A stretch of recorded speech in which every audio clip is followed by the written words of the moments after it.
Mga OFW, mayaman na bangag kasi. Nung panahon ko, Ayok ka, magkano yung contribution ng OFW? Buisit yan. ka, 12 billion. Namumuliti ka lang, alam ng admin ngayon, wala namang alam.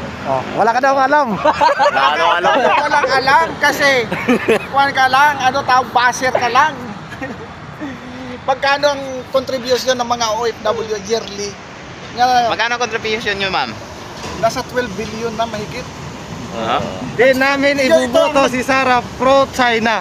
Nagsusustain nga ng economic growth nga natin. Malaki nga yung recognition ni BBM mo sa OFW. Ano sabi niya, marching order na nung Huwag ka na magsalita, walang nakikinig sa'yo. Grabe na ikaw walang nakikinig. Sa akin marami dito. Oh. Naririnig mo nga eh. Oo, narinig mo nga eh. Bingi ka eh. Ayun, no?